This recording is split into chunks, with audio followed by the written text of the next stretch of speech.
Hello, Alabama. It's going to be scary in Alabama, at least when it comes to quarterback. I still don't know what Smith thinks. But with Milroe going to the NFL, many are betting on Russell. Will he take over the Bama QB spot? Before continuing, subscribe to the channel to receive more Bama news. The battle for the quarterback position at Alabama Crimson Tide promises to be one of the most intriguing stories of the college football offseason. With Jalen Milroe leaving for the NFL draft after a season marked by exciting highs and frustrating lows, the pressure falls on the shoulders of DeBoer and, especially, on Jalen Russell, the five-star freshman who arrives as the program's new hope. The Crimson Tide's inconsistency in 2024 was an anomaly for one of the greatest powers in the history of the sport. While big wins like the Georgia Triumph showed glimpses of the team's potential, inexplicable losses to inferior opponents like Vanderbilt exposed deeper problems. Josh Pate's critique sums it up nicely: they've been held hostage by the quarterback position all year. For a program that proudly displays a trophy cabinet, relying on a shaky quarterback is not only frustrating, but also a blow to its identity. Now, the spotlight is on Jalen Russell, the hottest recruit to come to Alabama since Bryce Young. With impressive high school stats, including more than 3,800 passing yards and 53 touchdowns, Russell is seen as the future of the program. But with that expectation comes an almost unbearable amount of pressure. Can he carry the weight of one of the sport's greatest dynasties in his junior year? The reality, however, is that Russell's path to the QB1 spot won't be easy. Ty Simpson, who has been patiently waiting his turn for the past 2 years, brings experience and an understanding of the system. He won't go down without a fight. Then there's Austin Mack, a talented freshman who, while still an unknown quantity, has the tools to surprise. This internal competition, while healthy, also raises expectations. For DeBoer, the challenge is clear: he must balance Russell's development with the need to keep the team competitive in the present. Josh Pate is adamant that Russell could be the missing piece to return Alabama to the top, but patience is key. In his words, potential is not a championship. And he's right. Russell's undeniable talent needs to be honed, and throwing a freshman directly into the fire of SEC football could be as risky as it is promising. That's why DeBoer must take a cautious approach, not rushing things, even under the pressure of a fan base accustomed to titles and dominance. The key question is whether Alabama can afford to wait. In Tuscaloosa, a 9-win season is seen as a failure. The demand for excellence is relentless, and DeBoer knows he won't have many years to rebuild. He must find the perfect balance between patience and urgency, a task few coaches can master. But if there's one thing Alabama history teaches, it's that with high expectations comes a culture of relentless work. The 2025 offseason will be a defining one. The battle between Russell, Simpson and Mack will shape not only the Crimson Tide's immediate future, but also Jalen DeBoer's legacy as a coach. And while the favoritism may seem to be leaning toward the young five-star recruit, the reality of college football is cruel: potential alone doesn't win games, let alone championships. Whoever starts the first snap of the season, Alabama will enter 2025 with something to prove. For a program accustomed to leading the game, being second best will never be acceptable. And that's exactly why all eyes will be on Tuscaloosa in the coming months. The competition for the QB1 spot is just the beginning of a journey that will determine whether the Crimson Tide can restore their tradition.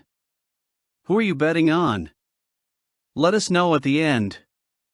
Of course, DeBoer inherits an incomparable legacy, but also a challenge that many consider nearly impossible to overcome: recreating Saban's golden era in a radically transformed college football landscape. Josh Pate's reflection on the golden days of Saban as something unattainable in the modern era of the NIL and the transfer portal resonates strongly. And indeed, it's not just about raw talent or brilliant tactics. Today's elite programs must navigate a landscape where money and influence speak as loudly as offensive schemes or defensive discipline.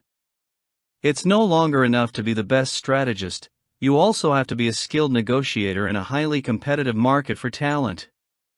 But before we completely dismiss the possibility that DeBoer can pave his own path to success, it's important to remember, Saban's early days in Tuscaloosa were also beset by doubts.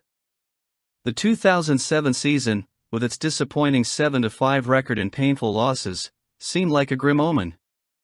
Yet Saban provided a glimpse of greatness in that year's Tennessee game, a blowout win that foreshadowed what was to come.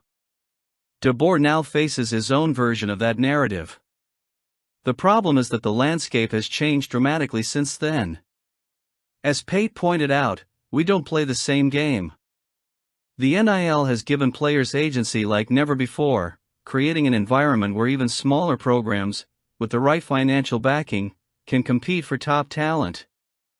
It levels the playing field in some areas, but it also dilutes the traditional dominance of powerhouses like Alabama. And it puts extra pressure on DeBoer, not just as a coach, but as the leader of a program that must balance tradition with innovation.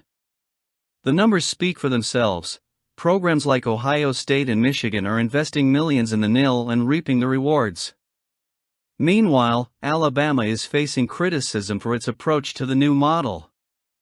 Some see Saban's retirement as a quiet acknowledgement of this new reality, a sign that even the greatest of all time understood that the game had changed beyond what he was willing to play. So what does Kalen DeBoer do now? First, he needs to earn the trust of a fan base that is accustomed to nothing less than excellence. That doesn't necessarily mean replicating the Saban era right away, which, let's face it, is an unfair expectation. Instead, DeBoer needs to show tangible progress, a clear identity for his team and, perhaps most importantly, an ability to adapt to the new rules of the game. The challenge of the NIL and the transfer portal is not just a barrier, it's also an opportunity. Alabama still has considerable resources and leverage to compete in the new landscape, if it uses those tools strategically. DeBoer's success will depend not only on how he develops talent on the field, but how he uses those resources off it. There's also something to be said for patience, something that, ironically, Alabama fans themselves demonstrated during Saban's first year. They understand that big changes take time, and even the greatest coach in history needed space to build his empire. DeBoer deserves the same. Alabama doesn't need another Nick Saban, it needs Kalen DeBoer at his best. If DeBoer can embrace the challenge with the vision of a builder and the resilience of a leader, he can write his own chapter in the Crimson Tide's rich history. What will this year at Bama look like? Still on the subject of Milroe's departure. Milroe, who had a checkered career in Tuscaloosa, has been a polarizing figure among fans and analysts alike. Despite the criticism, his impact on the program is undeniable.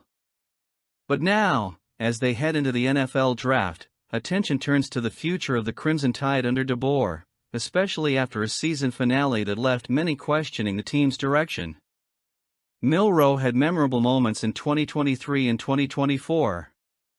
He took over for Bryce Young, guided Alabama to the college football playoff and was responsible for iconic moments like the famous pass to Isaiah Bond on the Gravedigger during the dramatic win over Auburn. Under his leadership, Alabama defeated powerhouses like LSU and Georgia, showing flashes of the dominance that the Tide fan base has come to expect. However, the quarterback has also faced constant criticism, especially after high-profile losses. The Rose Bowl loss to Michigan and the ReliaQuest Bowl disappointment against the same opponent in 2024 weigh on his overall rating. As Paul Feinbaum noted, quarterback legacies at Alabama are often defined by success in the biggest games, and in that sense, Milroe fell short of the standards set by his predecessors. Feinbaum was quick to defend Milroe, calling the criticism unfair. He noted that if a player wasn't seen as the best option, the responsibility falls on the coaches who put him on the field. That point directly ties into the performance of head coach Kalen DeBoer, whose first year at the helm was called a failure by some analysts, including Feinbaum. Despite a 10-win season, expectations are exceptionally high at Alabama, and the team's failure to make the playoffs weighed heavily on his rating. The problem, as Feinbaum pointed out, was a lack of momentum late in the season. In previous years, Nick Saban has been able to turn around disappointing campaigns by winning bowl games that offered hope for the future, such as against Michigan in the 2020 Citrus Bowl and Kansas State in the 2022 Sugar Bowl. In contrast, the loss to Michigan in the ReliaQuest Bowl served as a symbolic blow to DeBoer, who now faces an even greater challenge as he seeks to cement his place with the program. DeBoer is not in imminent danger, but he is under intense scrutiny. As the coach of a program accustomed to excellence, he needs to quickly address these criticisms and show tangible progress. The question now is how he will handle the pressure and rebuild the team for 2025. With Jalen Milroe headed to the NFL, Alabama faces questions about who will be the next leader on the field. And the coach must prove he can compete in a landscape where nil and transfers have completely changed the game. The first step for DeBoer will be to regain the trust of the fans, something that goes far beyond winning games. He'll need to show that the program is still a powerhouse, even amid structural changes that make it harder to hold on to its traditional supremacy. If he can balance a strategic approach to recruiting with tactical adjustments on the field, he could redefine what success means at Alabama. Now, it's up to DeBoer and his staff to prove that the Tide's glory days aren't just in the past, they're in the future.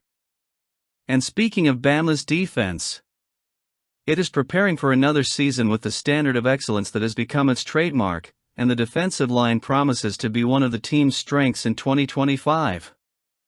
Under the command of Kalen DeBoer, the Crimson Tide continues to shape a roster that combines raw talent, experience, and strategy, ensuring that renewal does not mean weakening. Recent additions, added to the returns of key players, consolidate the promise of a robust defensive unit. The immediate highlight is the return of LT Overton and Tim Keenan III, in addition to the rise of young James Smith. These names already known to the fans represent consistency and leadership, indispensable characteristics to sustain the high level of defense that Alabama always seeks. However, the loss of names like G. Hiomotis and Damon Payne challenges the coaching staff to find new talents that can keep up the pace. And this is exactly where the additions made this offseason come into play. While Alabama did not secure a five-star prospect in the 2025 cycle, Coach DeBoer and his coaching staff have invested in strategic players, prioritizing development potential and versatility. This focus on players with less conventional paths reinforces the narrative that the program is confident in its ability to develop promising talent into stars. Among the additions, London Simmons stands out as the only player recruited straight out of high school. Despite being rated as a three-star prospect, Simmons has a background that echoes Tim Keenan, an underrated player who can develop into a dominant interior force.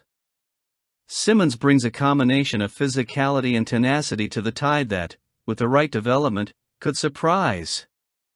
On the junior college scene, Steve Mbumua and Cavani Henry both come to Alabama after unique careers.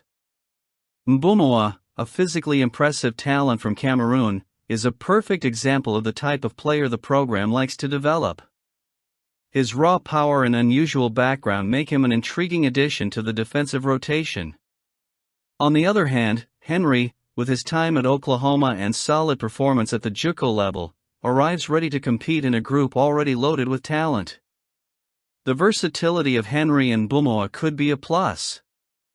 Henry, in particular, offers flexibility to play different positions, depending on the team's needs. At just 220 pounds, he may find his place at Wolf, a less populated position at the moment. That adaptability is crucial for a team that needs players ready to fill gaps efficiently. The most interesting name on the list of reinforcements, however, is Kelby Collins, who came from the University of Florida via the transfer portal. Collins was a high-level prospect in high school, but his trajectory with the Gators was not straightforward. Now, he has the opportunity to rediscover himself in Tuscaloosa. Compared to LT Overton, another player who flourished after moving away, Collins is expected to be further proof that the Alabama system is capable of maximizing the potential of talented athletes. These strategic moves reflect the program's mindset. Alabama isn't just betting on established stars, but is investing in building its success based on a combination of experience and development. By bringing in 3 players with college experience, the Tide shows that it is focused on bolstering its defensive line with players who can contribute immediately or at least in the short term. Despite the general struggles, can Bama's defense be a differentiator in 2025 for you? What do you think? Leave your thoughts in the comments.